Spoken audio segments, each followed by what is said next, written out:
Hari ini Kak Arya datang untuk mengambil Farhan. Memang ini sudah jadwalnya. Apalagi kakak dan nenek Suradi Sastra sudah menelpon terus. Katanya ingin bertemu cucu kesayangan. Aku agak galau saat pria itu datang, masalahnya bapak sedang ada di rumah. Tadinya mau melobi nanti saja kami yang antar, tapi lelaki itu ngotot ingin segera mengambilnya. Oh, jadi ini ayah cucuku, ucap bapak agak ketus. Cepat-cepat aku menghampiri bapak untuk antisipasi kalau emosinya tersulut. Kak Arya sedikit terkesoap mendapati ada lelaki paruh baya yang bicaranya tak enak. Setelah aku memperkenalkan barulah ia mengangguk sopan. Ayah, teriak Farhan saat baru saja datang ke ruang depan. Jagoan, ayah, sambut Kak Arya. Detik berikutnya dia langsung menggendong Farhan. Lalu, keduanya dekan lupa bahwa ada kami di ruangan ini. Akek, ini ayah aku, ujar Farhan pada kakeknya setelah dilepaskan dari gendongan. Ayah, itu akek aku. Akek baik, suka bawain aku robot, lanjut anak itu lagi. Dasar bocah, mainan robot dari ayahnya padahal lebih banyak dan mahal, tapi kok yang disebut hanya dari bapak yang baru kemarin dibelikan. Akek emang baik. Ayo salim dulu sama akek sebelum kita pergi, titah Kala Arya pada putra semata wayangnya. Melihat kelembutan Kak Arya pada putranya, bapak tak lagi beraut masam. Ia menggendong Farhan, lalu mendekati mantan menantunya. Jaga cucuku, ya. Nanti mampirlah ke toko kecil bapak, tawar bapak. Duh, aku benar-benar bahagia mendapati hatinya cepat sekali berubah. Bapak memang telah berubah banyak. Mungkin karena dia sudah jauh dari minuman keras, judi dan dunia preman. Baik, Pak. Nanti saya mampir. Kak Arya mencium tangan bapak sebelum pamit. Farhan minta turun karena ingin pamit khusus padaku. Peluk dan cium kuberikan pada bocah mungil ini. Meski tak rela, komitmen untuk membagi waktu harus ditepati. Inilah konsekuensi dari sebuah perceraian. Anaklah yang paling merasakan kebingungan saat ayah bundanya sudah tak bersama. Lepas kepergian Farhan, aku kembali ngobrol sama bapak. Aku tak kuasa menahan tawa saat beliau bilang, "Kamu hebat Anjani, punya mantan suami dan suami ganteng, kaya lagi." Kutepuk tangan bapak, lalu kami tertawa bersama. Lelaki ini curhat ingin balikan sama ibu, tapi takut ditolak. Mungkin ibumu terlalu sakit hati, ya. Wajar sih kalau gak bisa nerima bapak lagi. Bapak memang bodoh, Anjani sudah menyia-nyiakan wanita berhati bidadari. Sepertinya gak akan bisa bertemu yang sebanding dengan ibumu. Kamu saja tak ada suara benda jatuh, mungkin bapak akan terus bicara. Kami menoleh dan tentu saja kaget karena yang sedang dibicarakan ada di belakang. Ibu cepat-cepat mengambil benda miliknya yang tadi jatuh. Meski berusaha bersikap biasa, kegugupan tetap kentara. Kuhampiri ibu dan menuntunnya untuk duduk bersama kami. Lama tidak ketemu, sehat, Bu? Tanya ayah. Aku jadi ingin tertawa melihat keduanya sangat canggung. Setelah ngobrol sebentar, sengaja ku tinggalkan agar bisa dekat lagi. Jujur, aku ingin mereka bersama. Aku akan menikah. Kuharap kalian berdua dapat menghadiri akad nikah pekan depan, undang Kak Arya saat kami ke rumahnya menjemput Farhan. Alhamdulillah, barokallah, Kak. Selamat atas pernikahannya, ucapku. Perkataan ini bukan rekayasa, aku benar-benar bahagia mendengar ini. Akhirnya ayah putraku dapat menemukan kebahagiaan kembali. Kak Rangga pun sama bahagianya. Bagaimanapun meriksa bersaudara. Meski sering konflik, tapi di hati masing-masing pastilah saling sayang. Kebahagiaan ini pun dapat tertangkap di wajah dua juragan. Kesuraman di raut itu lenyap sempurna. Akhirnya orang tua kesepian itu akan mendapat teman baru dalam hidup mereka. Semoga menantu kali ini sesuai yang diharapkan juga dapat membawa kebahagiaan. Setelah informasi undangan ini, Kak Rangga lebih ramah pada Kak Arya. Mungkin karena sudah jelas sekarang mantan suami istrinya itu menemukan pengganti. Dasar suamiku itu pecemburu kelas berat. Sejak awal berpisahkan memang sudah tak ada rasa, apalagi sekarang. Terlebih kebersamaan kami bukan karena keikhlasan. Aku hanya satu sketsa kehidupan buruk bagi Kak Arya. Meski pernah bersentuhan itu pun tak jelas apakah di asas cinta atau hasrat semata. Dan yang pasti hanya mewujudkan Farhan tak lebih. Kadang, mengingat alur hidup Farhan, aku suka sedih sendiri.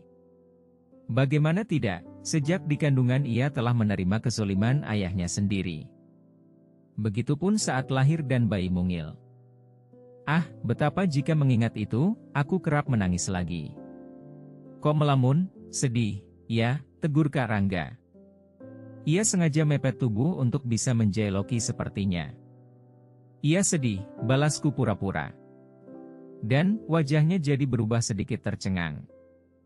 Duh, yang mantannya mau nikah sampai baper gitu, pancing Kak Rangga. Kalau sudah mengarah begitu aku paling gemas.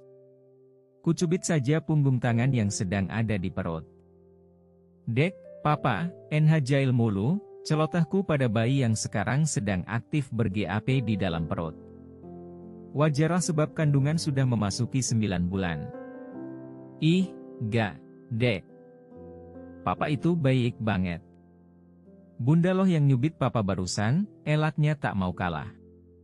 Lalu, diciumi perut ini hingga aku kegelian. Papa, udah, pintaku pada lelaki yang terus saja bercanda dengan bayi di perut ini. Semoga Farhan tidak cemburu, ya saat adiknya lahir. Semoga dia tetap merasa kita tak mengubah cinta padanya, ungkap Kak Rangga. Entah keberapa kali lelaki ini mengungkapkan hal itu. Mungkin saking sayang pada Farhan jadi baper jelang kelahiran adiknya. Farhan kan sudah besar. Pasti lebih paham tentang adik. Cemburu sih wajar asal jangan berlebihan sampai bersikap tak baik pada adiknya, terangku. Itu kudapatkan dari cerita-cerita para pelayan yang sudah pengalaman punya anak lebih dari satu. Juga dari mertua yang memiliki 4 anak. Hari ini kami menghadiri pernikahan Kak Arya. Aku, Kak Rangga dan Farhan datang sebelum akad dilangsungkan. Sebagai keluarga tentu harus paling utama memeriahkannya. Farhan tampak akrab dengan mama barunya. Dia yang aslinya mudah dekat dengan orang tak sungkan duduk di pelaminan di tengah pengantin. Kadang memainkan gaun panjang pengantin wanita. Kak Arya pun tak mengabaikan Farhan. Ia sering menggendong sambil berfoto dengan para undangan. Sekilas aku bisa melihat perempuan yang dinikahi Kak Arya itu baik. Juragan istri pun terlihat sangat menyayanginya. Entah karena satu kasta atau memang tulus dari hati. Di pesta ini pun aku bertemu Alisa dan suami barunya. Dia sudah bercerai dengan pria yang dulu pernah menggangguku. Konon, lelaki ini adalah duda beranak 2 yang tidak berlatar pengusaha. Menurut isu yang beredar pria itu merupakan anak buah keluarga mereka. Semoga saja pernikahannya kali ini lebih baik dari sebelumnya. Meski sikap Alisa tidak berubah, aku tak masalah. Namanya orang benci mau bagaimanapun kita berbuat, tetap takkan menjadi aknotun baik di sisinya. Maka dari itu, aku tak terlalu memusingkan keberadaannya. Cape juga saat kita ingin berdamai dengan orang yang tak pernah mengibatkan bendera perdamaian. Lepas menghadiri pernikahan Kak Arya, perutku mulai berkontraksi. Rasanya seperti dulu saat akan melahirkan Farhan. Kak Rangga yang masih ingat kejadian itu segera saja membawaku ke rumah sakit. Sementara Farhan dititipkan pada kakek neneknya. Sesampainya di sana langsung mendapat tindakan. Ternyata setelah diperiksa sudah memasuki pembukaan 3. Dengan bertawakal pada Allah, aku mempersiapkan diri untuk berjuang melahirkan anak ini. Begitupun dengan suami tercinta, ia tak henti berdoa memohon segala kemudahan. Ayah, ini adik aku, ucap Farhan pada Kak Arya. Lelaki itu datang menjenguk seminggu setelah lahiran bersama istri barunya. Mungkin baru pulang bulan madu. Kakak Farhan harus baik sama adik bayi. Harus melindungi dan menyayangi, nasihat Kak Arya pada putranya. Anak usia 5 tahun itu mengangguk-angguk. Selamat ya Anjani, Rangga. Semoga menjadi anak soleh dan cerdas, ucap Kak Arya pada kami. Begitupun istrinya. Ia mengucapkan kata yang sama. Mana, nih cucu Akek?